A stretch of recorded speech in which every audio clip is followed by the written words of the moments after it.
Bueno, pero muy buen día a todos. Para mí es un placer hoy dar continuidad a esta dinámica en la rotación de cirugía de tórax de los estudiantes de octavo semestre de la Universidad de Pamplona.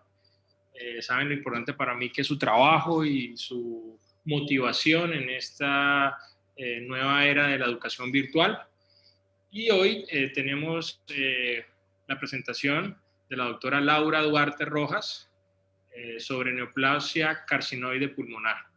Es importante recordarles a todos que cada una de las presentaciones que se hacen están basadas en casos clínicos que tenemos en nuestro canal de YouTube, Intoras Cúcuta, y que pues es un canal que se ha construido para toda la comunidad estudiantil. Y nuestros estudiantes de la Universidad de Pamplona, en este momento en octavo semestre de este 2021, pues están haciendo como fuente de trabajo y de investigación y de formación.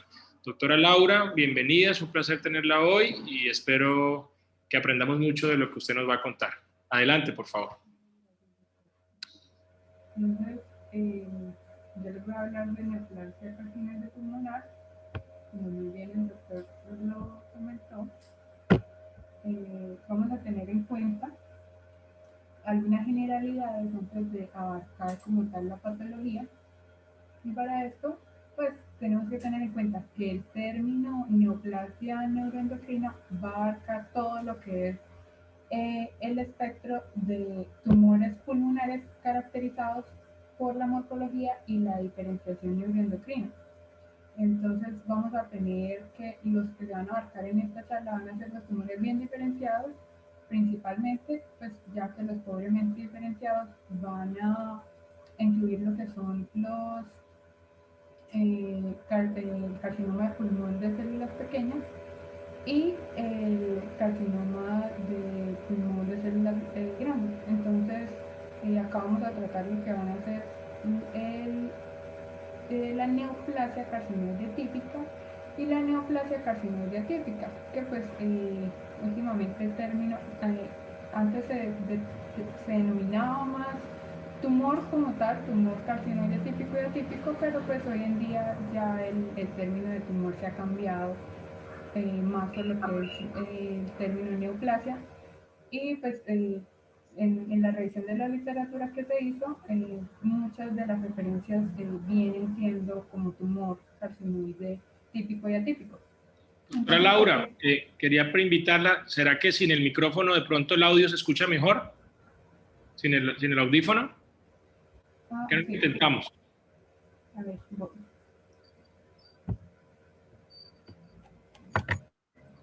¿Ahora?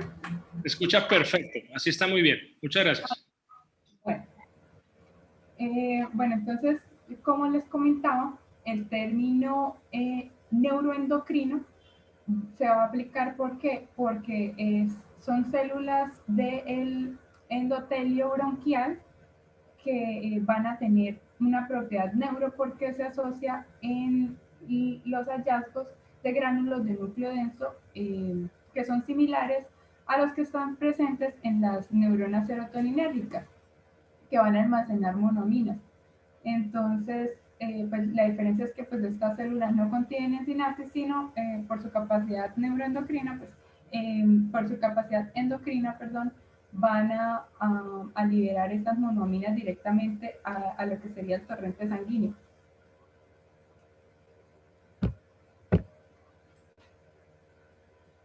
Bueno, vamos a ver una pequeña clasificación de lo que les comentaba de cuál es la diferencia entre los carcinoides típicos y atípicos y otras neoplasias neuroendocrinas, como las que son el carcinoma de células pequeñas y el carcinoma de células grandes. Entonces, pues vamos a ver que esto va a tener principalmente unas características clínicas, unas características histopatológicas y unas características también inmunistoquímicas. Entonces, pues vamos a ver que principalmente los tipos de carcinoides de los que vamos a hablar van a tener características clínicas de qué tipo.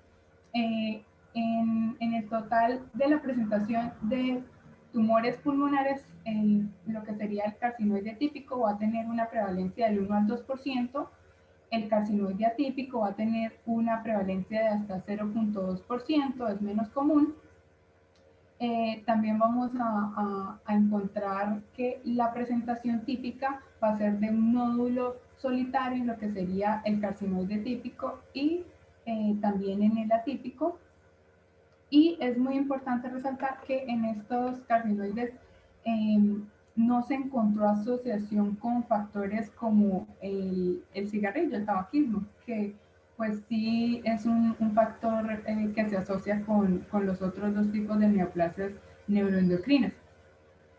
Entonces, también vamos a encontrar algo muy importante que es para hacer el diagnóstico, que son los criterios histológicos. Entonces vamos a encontrar que en los carcinoides típicos no se encuentra necrosis en el momento de hacer el mapeo histológico, y en el carcinoide atípico se puede encontrar una o ninguna. Ya en la parte de lo que es las mitosis, que se van a encontrar por 2 milímetros cuadrados, en la parte del carcinoide típico vamos a encontrar de 0 a 1, y en la parte del carcinoide atípico vamos a encontrar menos o igual a 10 mitosis por 2 milímetros cuadrados. Y bueno, y vamos a encontrar también marcadores neuroendocrinos, vamos a encontrar tasa de proliferación marcada por Ki-67. En carcinoides típicos vamos a encontrar que normalmente es menor al 5%, y en el carcinoide atípico va a ser menor al 20%, aproximadamente 10% es lo que se encuentra. También vamos a encontrar muy relacionada la expresión de lo que es un marcador que es va a ser el marcador TTF1, que va a estar localizado tanto en carcinoides típicos y atípicos.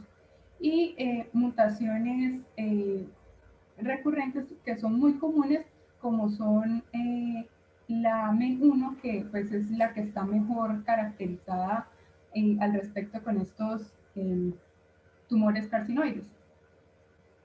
Bueno, ya para hablar brevemente de la etiología, pues vamos a ver que, como les comentaba, estas neoplasias van a tener su origen endodérmico. Antes se pensaba que su origen derivaba de las células de la cresta neural, pero pues en realidad deriva de unas células madre del epitelio bronquial que se conocen como células de Kuczynski.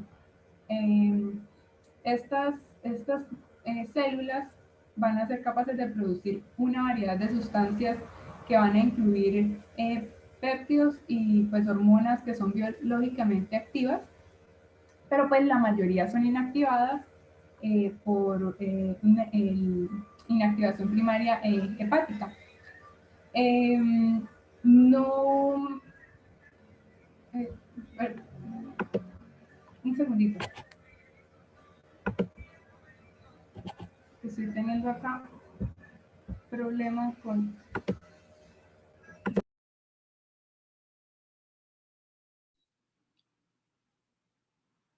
¿Quieres reiniciar la presentación?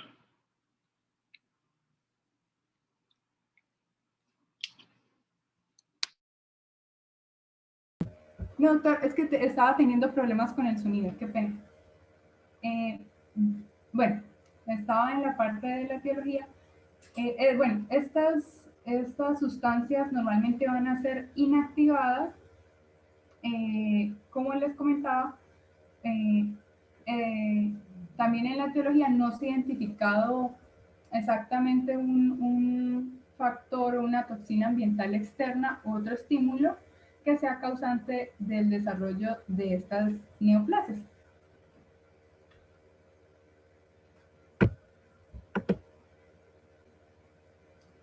Bueno, también vamos a ver que, como les comentaba, estas neoplasias van a ser muy poco frecuentes, pero pues en los estudios que se han llevado en los últimos años, pues han encontrado que este porcentaje cada vez puede variar más por los diferentes métodos diagnósticos que van arrojando que realmente son carcinoides neoplasias carcinoides que se pueden presentar de manera más frecuente de lo que se pensaba.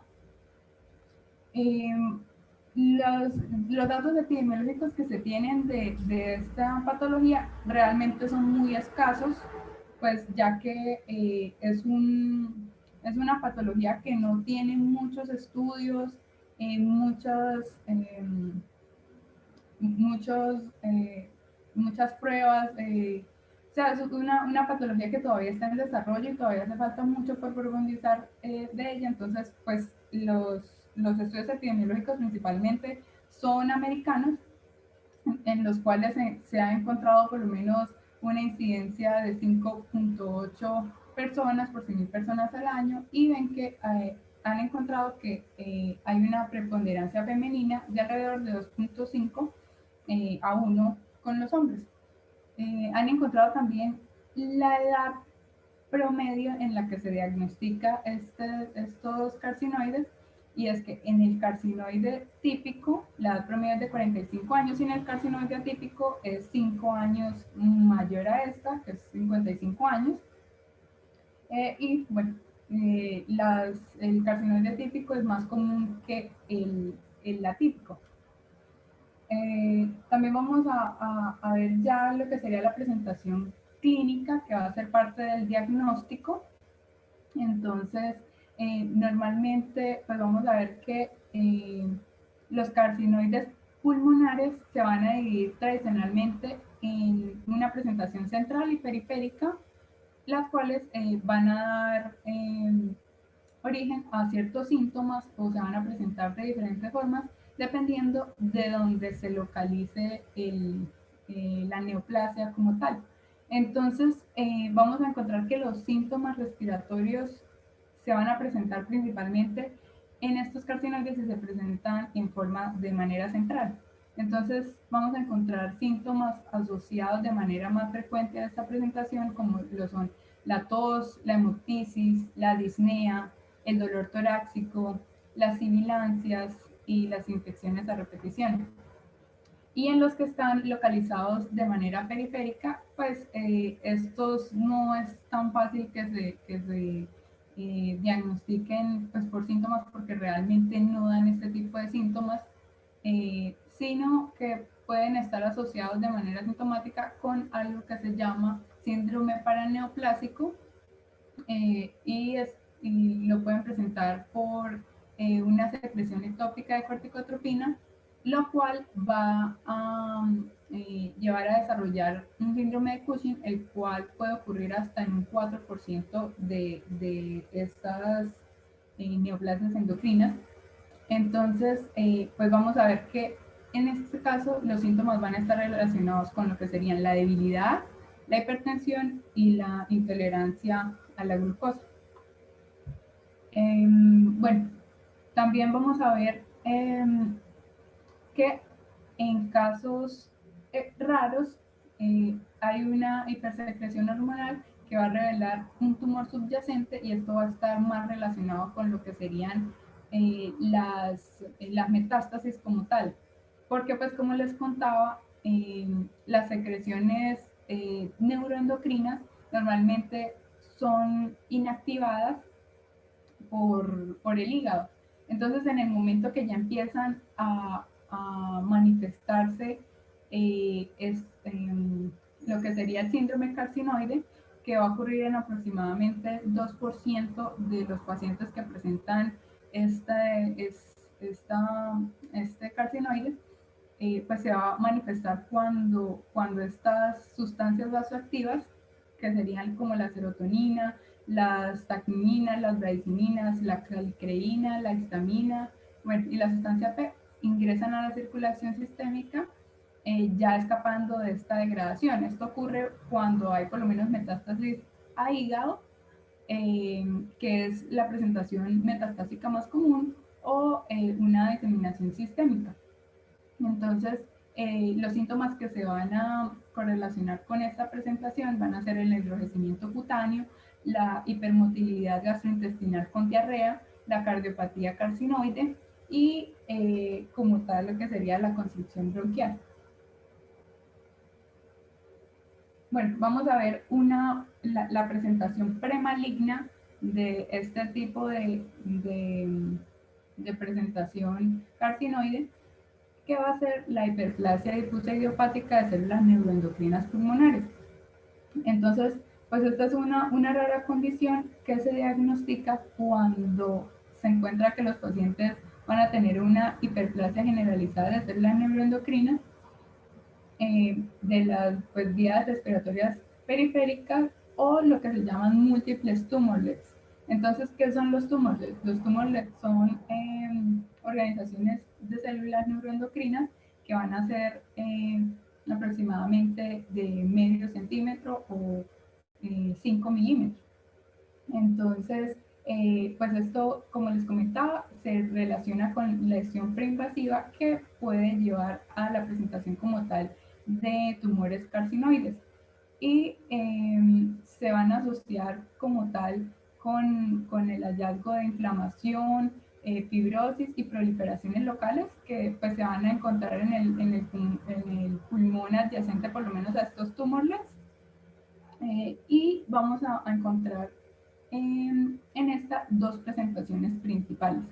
Entonces, la primera la vamos a encontrar como una forma de enfermedad pulmonar intersticial con obstrucción de vías respiratorias debido a la fibrosis bronquiolar que se produce y una segunda presentación que se va a ver como múltiples nódulos pulmonares que a menudo los pueden confundir con cáncer metastásico.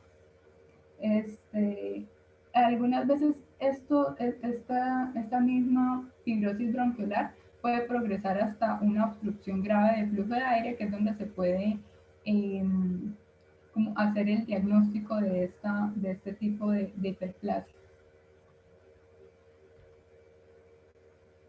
Entonces, también otros signos y síntomas que se pueden presentar serían como la tos, la falta de aliento y las sibilancias que pues se pueden confundir también con asma. Y los hallazgos que se pueden hacer en la radiografía pues van a dar para reticulonodularidad y en el caso de la tomografía computarizada de alta resolución se va a encontrar un engrosamiento nodular de la pared bronquial que va a estar causado por la producción de células en proliferación y la atenuación en mosaico causada por la obstrucción del moco en las vías respiratorias. Entonces, pues ahí en la figura que vemos a la derecha, pues vamos a ver múltiples nódulos pulmonares en un paciente con antecedentes de tos crónica. Bueno, ya en el caso del diagnóstico para la neoplasia neuroendocrina como tal, vamos a encontrar que si un paciente que presente síntomas asociados a lo que podría apuntar este tipo de neoplasia, pues se le va a indicar una tomografía computarizada de pecho con contraste multicorte. O en el caso de que se sospeche de metástasis hepáticas por un síndrome carcinoide, pues se manda una TAC de abdomen o una resonancia magnética. La ventaja que se ha visto en la TAC multicorte como tal es que esta tiene una rápida adquisición de imágenes y tiene una mayor resolución que va a facilitar la reconstrucción multiplanar y por lo tanto es considerada la gold estándar en imágenes diagnósticas para detectar este tipo de carcinoides. Ya vamos a ver que en el caso de que sean lesiones periféricas que no muestran síntomas, pues que no hay otra forma de sospecharlo porque pues vemos que se pueden encontrar hasta en un 4%, pero eso es por las manifestaciones del síndrome paraneoplásico. Entonces, pues los hallazgos se van a hacer por radiografía, y estos normalmente se van a hacer de manera incidental, o sea, que el paciente le hagan unos rayos X por alguna otra causa, y pues se va a encontrar una lesión de aproximadamente 3 centímetros, y aunque también pues se pueden encontrar más grandes. Aún así dicen que la mayoría tienen una ubicación céntrica, y pues un tercio de estas lesiones se va a ubicar en la periferia, pero pues tenemos que tener en cuenta que estos datos pueden estar viciados también por la falta de, de estudios que hay al respecto, y porque pues este tipo de tumores carcinoides es algo que apenas está, o sea, se le está poniendo el cuidado que amerita, por así decirlo. Bueno, vamos a tener otros exámenes diagnósticos que van a ser la tomografía por emisión de positrones, en la cual se va a utilizar fluorodeoxiglucosa, que se va a acumular en las células malignas, pero pues vamos a ver que no va a ser tan específico para lo que serían por lo menos los carcinoides típicos, porque pues estos no tienen un alto índice de proliferación como vimos inicialmente. Entonces, sobre todo este tipo de examen se puede sugerir para lo que sería clasificar el tipo de carcinoide que se presenta, si es típico o atípico según su tasa de proliferación. También vamos a ver que la mayoría de tomografías por emisión de positrones se van a solicitar para la evaluación como tal del nódulo pulmonar antes de hacer el diagnóstico histológico de la neoplasia carcinoide. También pues vamos a tener en cuenta que para el diagnóstico primario el valor estandarizado de captación en el PET con fluorodeoxiglucosa es generalmente más alto en neoplasia carcinoide atípica. Entonces, es aproximadamente ese valor es de 3 en este tipo de carcinoides.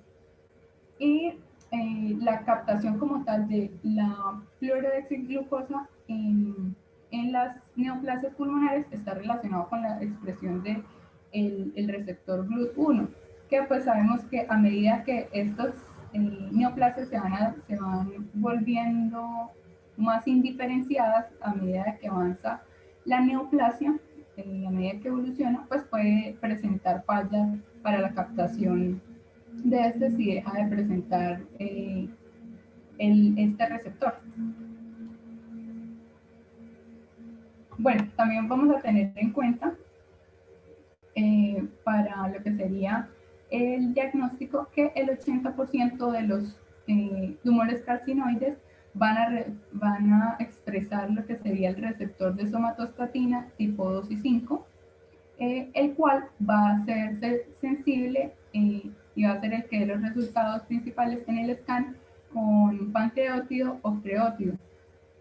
Entonces, pues vamos a ver que este scan no tiene una especificidad tan alta, tiene una sensibilidad de 93%, pero la especificidad no es tan alta, ya que el diagnóstico por estos tipos de receptores se puede confundir con otra neoplasia neuroendocrina como el carcinoide de células pequeñas. Entonces, por esta razón, pues el diagnóstico con OptioScan pues, debe ser interpretado pues, como con mesura. También hay otros análogos de la somatostatina, como el gallium dotate, que pues va a tener una afinidad más alta, ya que es más afín directamente a los receptores de somatostatina tipo 2, que son específicos de estos tipos de carcinoides.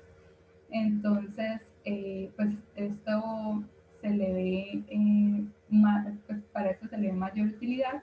También han encontrado otros análogos de somatostatina que son más específicos, pero pues aún falta profundizar en esos estudios para encontrar su utilidad real. Bueno, vamos a encontrar también ya los procedimientos diagnósticos que se van a hacer directamente, que serían invasivos. Entonces, pues parece que tener en cuenta que aproximadamente el 75% de los carcinoides pulmonares van a ser visibles con la broncoscopia. Entonces, esto tiene una desventaja, y es que se ha informado hemorragia grave en asociación con la realización de la biopsia para pues, determinar el tipo de neoplasia que se puede sospechar. Entonces, aunque estas normalmente se encuentran por debajo del epitelio bronquial, pues se trata de neoplasias bastante vascularizadas. Entonces, pues se ha asociado bastante con hemorragias graves. Entonces, para poder hacer este abordaje diagnóstico de manera segura, lo que recomiendan es aplicar una solución diluida de epinefrina para la vasoconstricción y pues evitar esta complicación que normalmente tiene pues este tipo de abordaje. Otros métodos diagnósticos pues van a ser la biopsia transbronquial con aguja fina. Entonces, pues esta se puede realizar para determinar esta masa carcinoide que, como les comentaba, se encuentra a nivel submucoso. Pero pues al final de cuentas esta también tiene ciertas limitaciones, y es que la pequeña cantidad de tejido que se puede obtener pues va a dificultar el análisis histológico. Entonces lo que recomiendan es pues usar tinciones específicas para este tipo de carcinoides, marcadores inmunohistoquímicos y pues tinciones como hematoxilina y eosina. Y lo que sería el método de biopsia transtorácica con aguja, pues puede ser útil para esta toma de tejidos, pero pues también existe la misma limitación, la cantidad de tejido muestrado puede ser limitado, y estas normalmente se reservan para hacer el diagnóstico de nódulos que se pueden encontrar más bien en la periferia.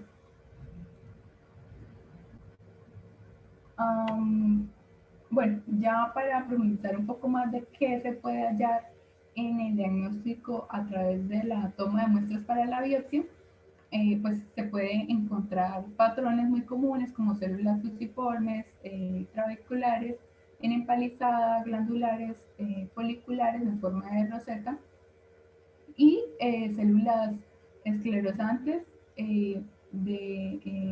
células claras y papilares. Entonces también, bueno, se van a encontrar diferentes características, pero pues lo más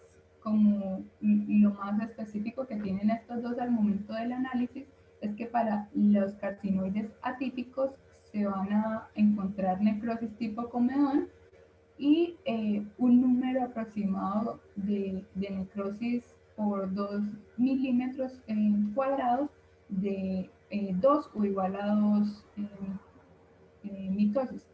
Y en los carcinoides típicos, pues vamos a encontrar menos de 2 mitosis por la misma cantidad de tejido, y no vamos a encontrar necrosis como tal. Y pues estos normalmente miden un poco más que los tumores en el momento del hallazgo, que van a ser mayores o iguales a 0.5 centímetros en tamaño. También tenemos que tener en cuenta que cuando se encuentran estas necrosis de tipo comedón, pues estas van a estar relacionados con mayor riesgo de que este carcinoide haga metástasis, o que pues con mayor riesgo de mortalidad del paciente. Ya como tal lo que serían los hallazgos histopatológicos, pues vamos a ver algunas imágenes. Entonces, pues vamos a ver aquí un patrón de anidamiento organoide con células tumorales uniformes, y con una cantidad moderada de citoplasma eosinofílico y pues acá no se observa necrosis ni mitosis, pero pues esta es la presentación de un tumor carcinoide típico. Y ya en esta imagen pues vamos a ver lo que sería con un marcador inmunistoquímico que es el KI67, que va a presentar una tasa de proliferación muy baja. Pues vamos a ver que acá también es de tumor carcinoide, pero del tipo típico, que pues en el que vamos a encontrar una tasa muy baja de proliferación, y este inmunomarcador pues nos va a ayudar a facilitar el diagnóstico. Pues también vamos a tener por lo menos la presentación de células fusiformes con cromatina de sal y pimienta, que es la que se ve en el recuadro izquierdo. Y ahí vamos a encontrar ese tipo de diagnóstico específico, que es en la parte superior derecha de esta misma imagen. Vamos a encontrar una positividad para lo que sería el marcador TTF1, que como les comentaba es específico de este tipo de carcinoides, y también vamos a encontrar positivo para el marcador de sinaptofisina, que también es específico de este tipo de carcinoides. En la imagen de al lado pues ya vamos a encontrar como tal el patrón que les comentaba anteriormente de células fusiformes con cromatina en sal y pimienta. Bueno, acá ya vamos a ver cómo sería un carcinoide atípico. Y pues acá sí ya podemos encontrar una necrosis de foco punteado dentro de como tal las láminas y nidos de células carcinoides que se forman. Estas van a tener buena marcación con hematoxilina diosina, y encontramos en esta vamos a encontrar una sola mitosis que se ve en el centro de la imagen. Y el de resto, otras características es que ahí se puede ver la cromatina nuclear, que es finamente granular, como lo menciona. Y finalmente la tasa de proliferación por KI67, entonces que es aproximadamente del 10% en carcinoides atípicos. También vamos, como les decía, una de las maneras para hacer el diagnóstico es a través de la inmunohistoquímica. Entonces hay ciertos marcadores como lo serían la cromogranina, la CD56, la sinaptofisina, el que les mostré, el TTF1, este es importante resaltar que se ha encontrado con mayor asociación a carcinoides periféricos en lugar de centrales, y también se puede encontrar la marcación con citoqueratinas, pero estas pueden ser negativas del 20 al 25% de los casos. Y pues normalmente se puede diferenciar de los diferentes tipos de neoplasias neuroendocrinas, ya sean carcinoide típico y atípico, de las que están pobremente diferenciadas, como el carcinoma de células pequeñas, células grandes, tomando la tasa de proliferación en biopsias trituradas. Y la característica principal de estos, que son sus gránulos de núcleo denso, pero estos ya se van a tomar por microscopía electrónica, y pues es un estudio pues mucho más especializado.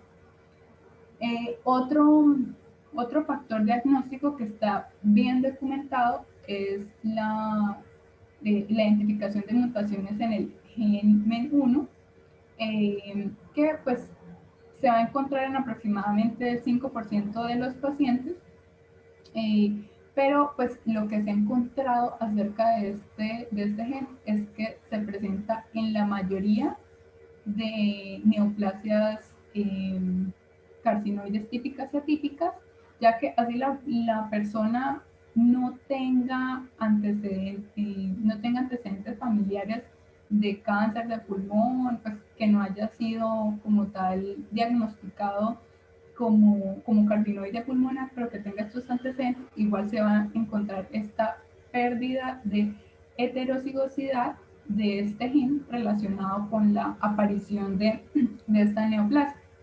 Entonces, pues aparte de investigarse este tipo de mutación a través de antecedentes familiares, pues se va a realizar un examen clínico y pruebas de laboratorio que van a incluir el calcio ionizado, la hormona paratiroidea intacta y la prolactina, que van a estar relacionados con otras alteraciones que van a presentar la pérdida, por la pérdida de este alelo. Otras alteraciones genéticas bastante importantes van a ser las alteraciones en los genes involucrados en las modificaciones de histonas. Entonces, las alteraciones como tal en la metiltransferasa de histonas se van a descubrir con bastante frecuencia, con una frecuencia de aproximadamente el 40% de los carcinoides pulmonares. Entonces, pues sería otro marcador que se puede tener en cuenta, marcadores como mutaciones del complejo Polycomb, que lo que va a terminar haciendo es que va a agregar aberraciones a los modificadores de histonas que se presentan ahí, que son el BRWD3 y el HDAC5, que son los marcadores específicos de esta pérdida de estos alelos involucrados en la modificación de histonas. Ya como tal el tratamiento, vamos a empezar con lo que sería el tratamiento quirúrgico. Entonces, pues la extirpación quirúrgica como tal es el tratamiento de elección para los carcinoides pulmonares. Y pues el objetivo de esta es extirpar el tumor y preservar la mayor cantidad posible de tejido pulmonar. Para esto se tiene que tener en cuenta el tamaño, la ubicación y el tipo de tejido.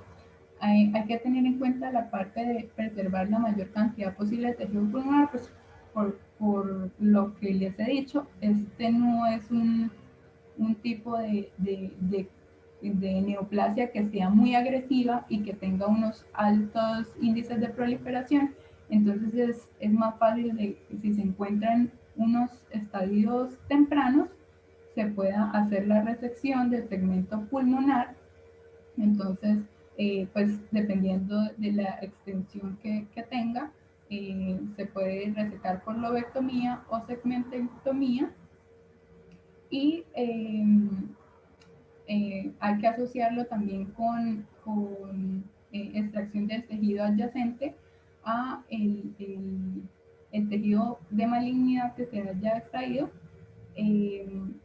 Y pues en el caso de que sea muy, muy grande la extensión, pues ya sí se consideraría una neumonectomía, pero pues de resto normalmente se asocia a este tipo de resecciones anatómicas específicas con tratamientos farmacológicos o quimioterapéuticos, pues dependiendo de la presentación que se dé.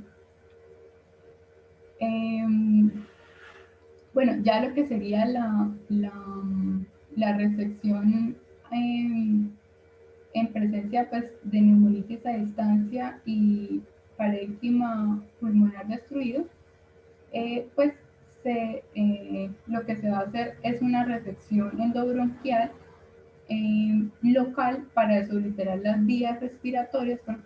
Como les decía, una de las manifestaciones puede ser esa, que se puede presentar una neumonitis o una infección pulmonar asociada con este tipo de carcinoides. Y pues lo que se hace es que se realiza el drenaje de este antes de hacer la evaluación para la cirugía conservadora de parénquima pulmonar. También con esto al resecar este tipo de carcinoides, hay que tener en cuenta que debe realizarse una disección ganglionar sistemática en el caso de que sea posible identificar los ganglios asociados, por lo que les decía que es una neoplasia que realmente no tiene tanto índice para ser recidiva, eh, ya que pues, se pueden encontrar metástasis ganglionares hasta en un 25% de los casos de carcinoides típicos pues los carcinoides atípicos sí pueden tener una mayor, una mayor probabilidad de presentar metástasis que es de 50 o más del 50% de los casos. También se pueden emplear técnicas de ablación local endobronquial, como lo que sería la resección con diatermia local o la resección con láser, o pues si se van a hacer a nivel periférico, se puede hacer ablación por radiofrecuencia, y esto pues con fines paliativos.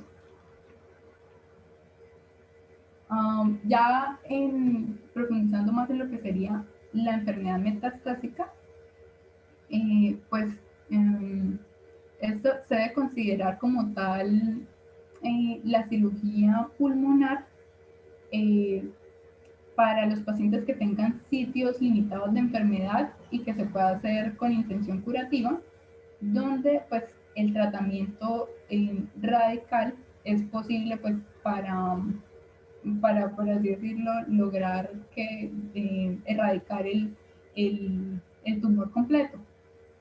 Eh, para esta, ya la parte de lo que sería la resección de metástasis hepáticas, que es el tipo de metástasis más común que presenta este tipo de carcinoides, pues se va a hacer una resección hepática del segmento en donde está localizada la metástasis, o en el caso de que no se pueda resecar completo, pues se procura hacer una citorreducción cuando se pueda extirpar hasta más del 90% del tumor. Entonces,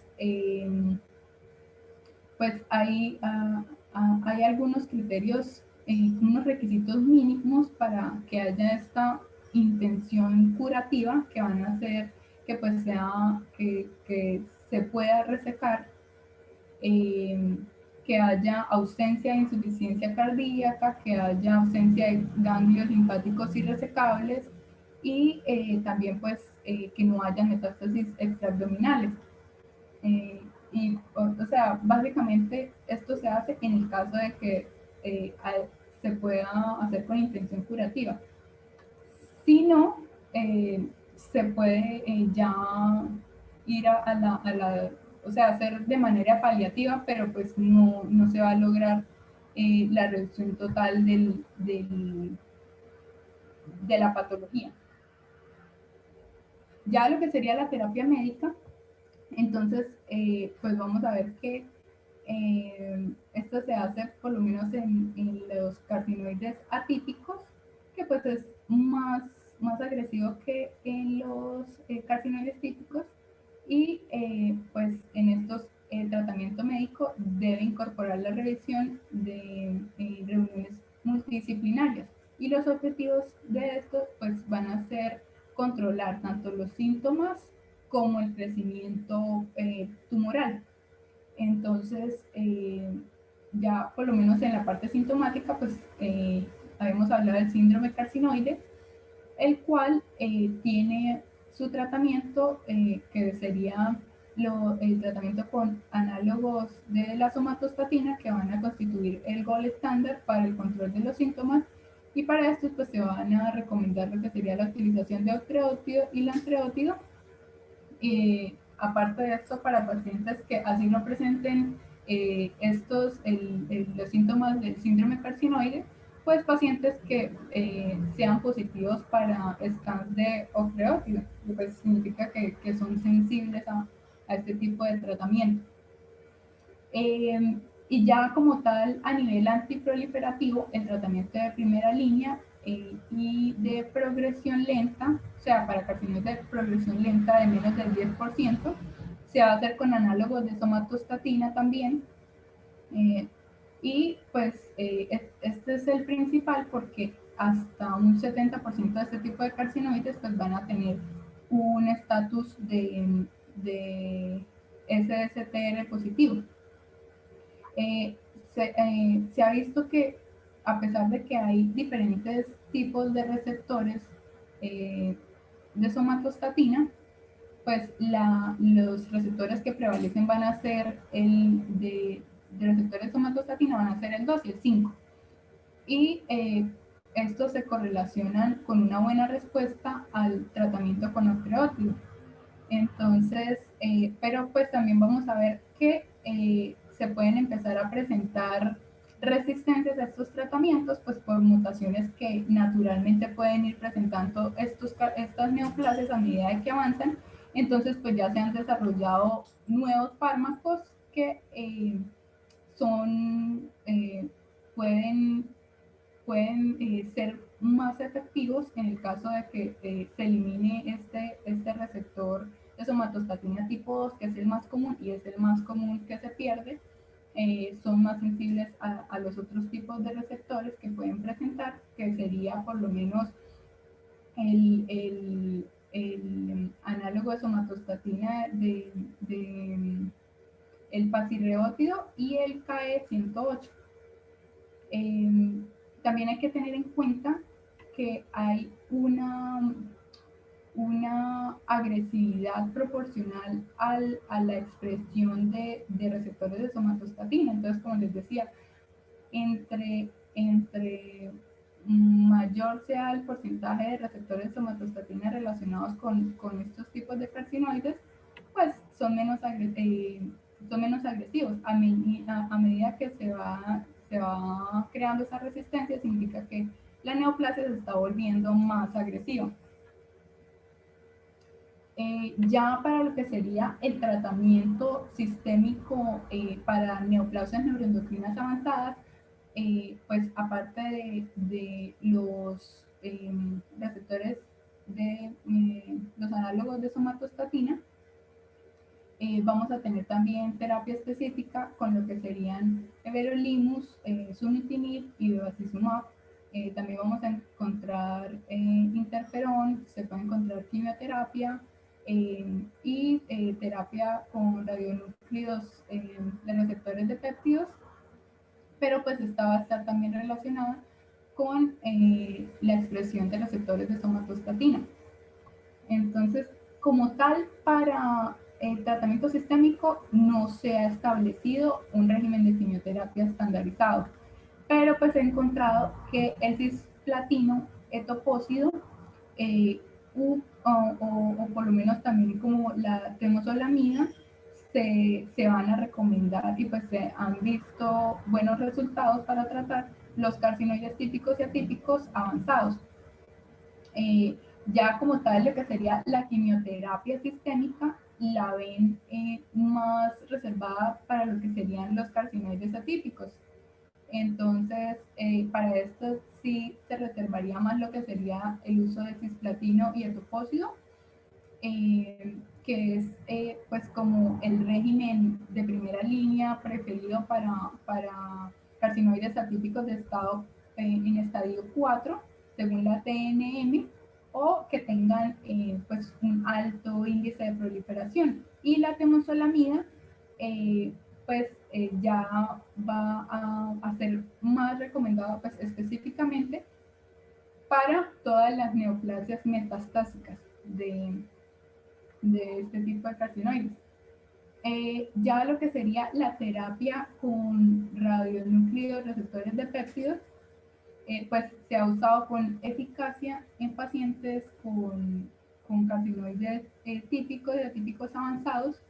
Y pues lo que les decía, la limitación de este está condicionado por la naturaleza de esta neoplasia en su expresión de receptores de somatostatina. Otro tratamiento que se recomienda para los estadios avanzados es por lo menos el everolimus, que es un inhibidor selectivo de la mTOR, y pues se ha visto que en estudios que pues si se pueden identificar y se pueden hacer fármacos corriente arriba y corriente abajo del complejo de mTOR, pues serían candidatos para trabajar como biomarcadores potenciales para la inhibición del mTOR en el caso de esas neoplasias que presentan resistencia. Entonces,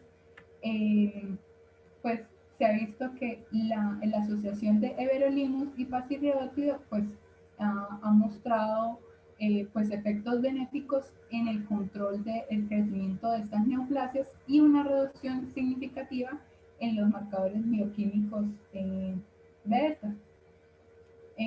También recomiendan agentes antiangiogénicos. Como les decía, pues estas neoplasias tienden a generar bastante angiogénesis. Estos agentes como el sunitinib, bevacizumab y el pazopanib, pues han mostrado resultados prometedores. Y el uso de bevacizumab y temozolomida se ha usado de manera efectiva, pero pues aún hay que evaluar más los efectos a largo plazo que tienen.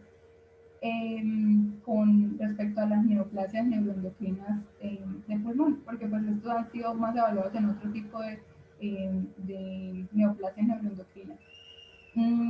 Y también se ha visto una terapia combinada de lo que serían el bevacizumab, la temozolomida y el octreótido, que pues ha dado muy buenos resultados con un perfil de seguridad bastante aceptable. Y ya para terminar, pues hay un análisis que se hizo de supervivencia en un estudio llevado a cabo por Young, Siegel y Martin en 4.645 pacientes que tenían pues, este tipo de neoplasias, y se midió como tal la supervivencia específica de la enfermedad en 10 años, como para, es de los primeros estudios que ha documentado bien la supervivencia de esta enfermedad. Es un estudio pues muy reciente, y dio como tal los resultados midiendo los diferentes estadios de la clasificación TNM. Pues tenemos que tener en cuenta que la clasificación TNM no tiene como tal, no es específica como tal para los carcinoides típicos y atípicos, pero se acomoda bien con la clasificación de carcinomas de células pequeñas y células grandes. Entonces pues esa fue la que usaron para el estudio, y pues les voy a mostrar aproximadamente los rangos de supervivencia relacionados con la enfermedad de 10 años que se hizo en estos pacientes, relacionados con los estadios 1, 2, 3 y 4, que pues resumen como toda esta clasificación. Entonces en los carcinoides típicos pues vemos una supervivencia de la enfermedad a 10 años de como muy buen pronóstico. Como les decía, no es un tipo de carcinoide muy agresivo, realmente pues tiene bajos niveles de proliferación, no tiende a hacer metástasis hasta en un 25%, entonces pues los porcentajes que se han encontrado han sido de 96% para estadio 1, 85% para estadio 2, 81% para estadio 3 y hasta el 59% para el estadio 4. Ya para lo que serían los carcinoides atípicos, pues unieron lo que serían los estadios 2B y C, en los cuales encontraron una supervivencia pues menor, porque pues sabemos que estos son menos diferenciados. Estos tienden a ser ya un poco más agresivos, tienen una agresividad intermedia, Y pues para esto se encontró un 24% de supervivencia, y para el estadio 4 ya se encontró pues menor nivel de supervivencia a los 10 años en un 19%.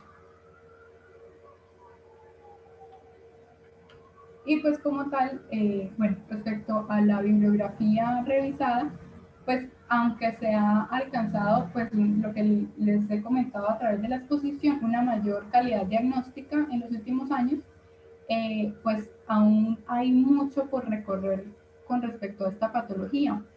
Y pues aún no hay lineamientos bien caracterizados para definir cómo proceder con respecto a esta patología.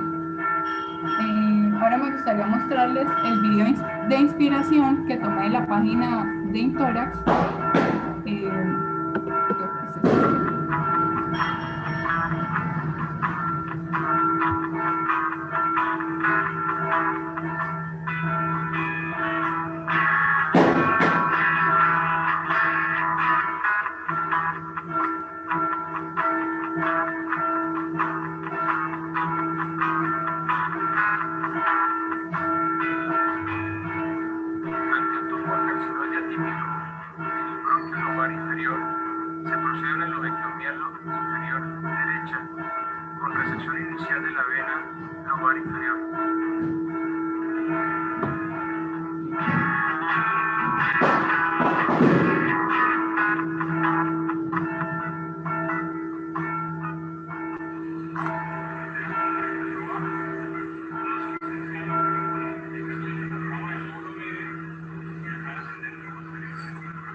Laura, es un video muy interesante porque mientras sigue finalizando, es un video que está mostrando cómo estamos abordando quirúrgicamente una lobectomía total inferior derecha por un tumor carcinoide que estaba cubriendo el bronquio más allá del intermediario, y procuramos hacer una resección oncológica, en este caso, un carcinoide atípico. Lo más valioso de este video ya también es tener esta disponibilidad tecnológica de la cirugía mínimamente invasiva, que es la que nos permite, pues, en estos casos tan complejos, hacer resecciones anatómicas que garanticen la recuperación rápida del paciente, ¿no? Como información general para los asistentes y para las personas que van a aprovechar esta presentación en nuestro canal, es importante contarles que siempre vamos inicialmente a hacer la resección de la vena pulmonar, posteriormente la arteria, y finalmente liberamos las cisuras para resecar el bronquio y así poder extraer la pieza quirúrgica. Para nosotros es muy importante, como muy bien presentó Laura, de una forma muy juiciosa, entender que estos tumores carcinoides hacen parte de una línea celular endocrina y que para nosotros hacer esa diferenciación entre el tumor típico o atípico es fundamental para ofrecer tratamiento, ¿no? Ante un tumor típico, pues tener el diagnóstico nos ayuda claramente a poder identificar posiblemente terapias un poco menos agresivas, inclusive considerar terapias de manejo endobronquial, mientras que cuando decidimos hacer resecciones más mayores o oncológicas, nos estaríamos generalmente asociados a carcinoides atípicos. Miren cómo hacemos el abordaje mínimo invasivo, cómo extraemos la pieza y verificamos cada una de las estructuras, porque es parte de nuestra obligación, y ahí pues la figura final de cómo se hizo la resección en el lóbulo inferior y la recuperación posterior radiológica y recuperación del paciente que ha estado en seguimiento con una adecuada recuperación. Gracias, Laura. Sigue. Bueno, ya eso sería el final de la presentación. Bueno, muchas gracias.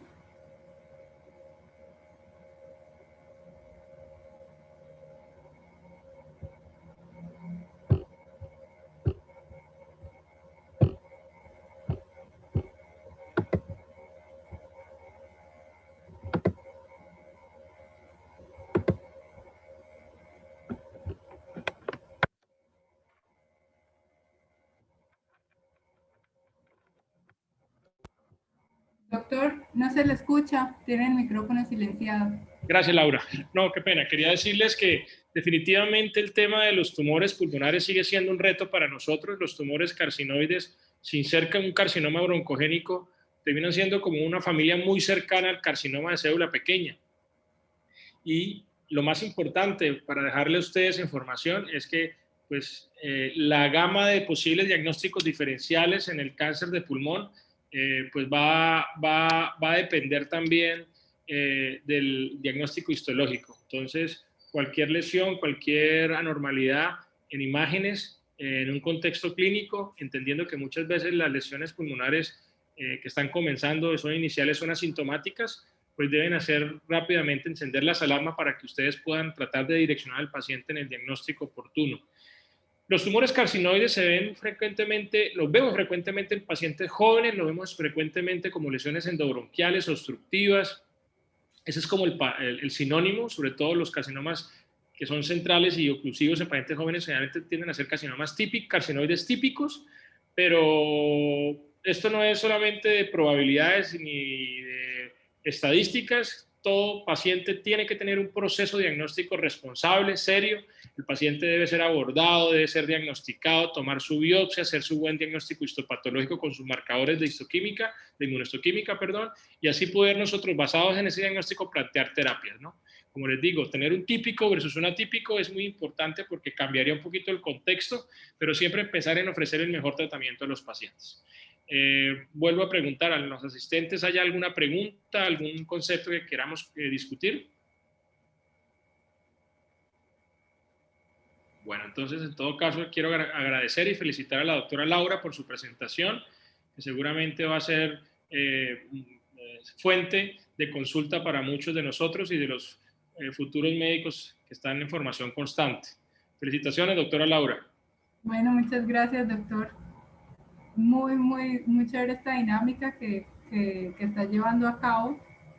Y pues con toda esa organización de Intorex y eso, nos da la oportunidad de profundizar en temas que normalmente no tendríamos la oportunidad de llegar y analizar y mirar con todas estas cosas que tiene. Entonces, pues muchas gracias por brindarnos estos espacios y que se sigan llevando a cabo, pues es muy bueno. Bueno, muchas gracias a ti, a todos tus compañeros. De verdad que tenemos ese corazón cada vez mucho más grande con cada una de sus presentaciones porque realmente el nivel de ustedes es un nivel muy fuerte. Entonces, gracias y felicitaciones nuevamente. Bueno,